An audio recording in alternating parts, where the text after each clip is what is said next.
In all circumstances, give thanks, for this is the will of God for you in Christ Jesus. Alleluia, alleluia, alleluia.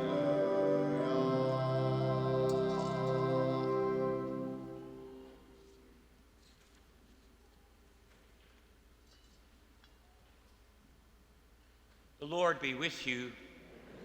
A reading from the Holy Gospel according to Luke.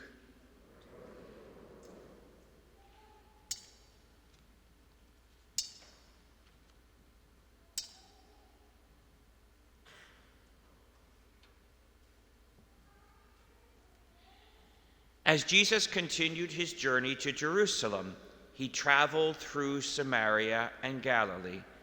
As he was entering a village, 10 lepers met him. They stood at a distance from him and raised their voices, saying, "Jesus, Master, have pity on us." And when he saw them, he said, "Go and show yourselves to the priests." As they were going, they were cleansed. One of them, realizing he had been healed, returned, glorifying God in a loud voice, and he fell at the feet of Jesus and thanked him. He was a Samaritan. And Jesus said in reply, 10 were cleansed, were they not? Where are the other 9? Has none but this foreigner returned to give thanks to God? Then he said to him, "Stand up and go. Your faith has saved you." The Gospel of the Lord.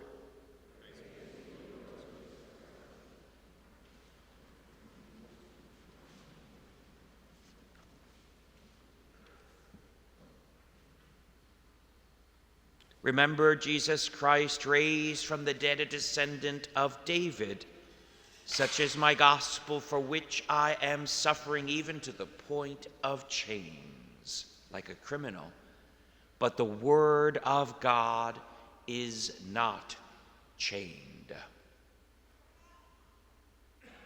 Back in the day, there was a strange sideshow act known as the flea circus.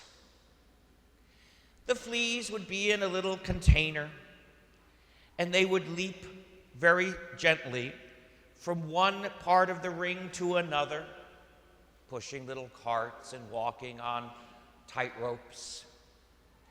The way in which they were trained, because if you ever had a dog or a cat and it's gotten fleas, you know fleas cannot control how they jump.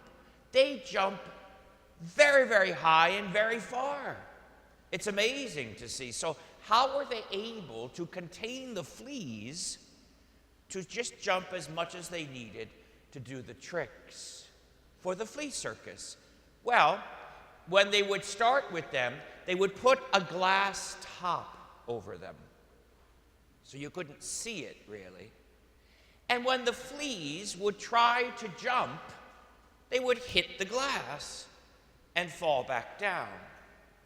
Now they would keep doing this. They'd jump as they were created to do, hit that glass and fall down again and again and again and again and again, until finally, somehow they figured out, let's not jump that high and hit whatever that is. So they began to jump only within the glass, not hitting it. And then the ringmaster of the flea circus could take the glass off, and the fleas would still only jump within where the glass had been. St. Paul writes to us in chains, but says to us, the word of God is not chained. The word of God is not chained. The world in which we live, we look around us, we watch the news, we journey through life. can make us feel chained, not as free as we used to be somehow, not as fulfilled or happy, not living life the way we once knew it. Our own thinking can chain us. Our physical illnesses,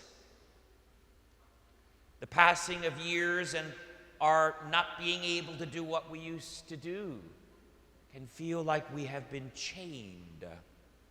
The voices of others who put us down and who say, well, you're supposed to think this and you're supposed to do that, can make us feel chained. There are voices outside of us and sometimes our own voice within us that reduces us to our illness, our sinfulness, our lack of capacity, or this characteristic or that characteristic, not recognizing the whole beautiful human person God created, and we feel chained. But St. Paul says to us, the Word of God is not chained. The Word of God is not chained. Jesus, the Word made flesh, came that we might have life and have it to the full. He came to free us from sin. He came to heal us from all that binds us. He looks chained on that cross, nailed to it. But St. Paul says to us, the Word of God is not chained. The Word of God is not chained. And He desires to loosen our chains, to free us from them, to heal us from them. In the gospel today, one realized he had been healed.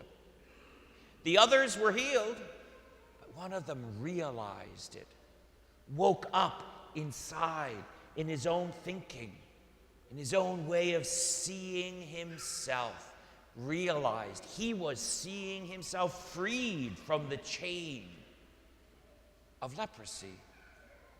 This the Lord desires for us. This, the Word of God, not chained, speaks to us. Mother Teresa often said, if you want to see how much Jesus loved you, look at the crucifix. If you want to see how much He loves you, look at the Eucharist. So let us come, carrying our chains perhaps, but placing them at the foot of the cross, placing them at the foot of the altar, where Christ will be for us fully, body, mind, soul, and spirit and divinity, to free us. For even if the world tries to chain us, we are open and grateful to the Word of God, and the Word of God is not chained.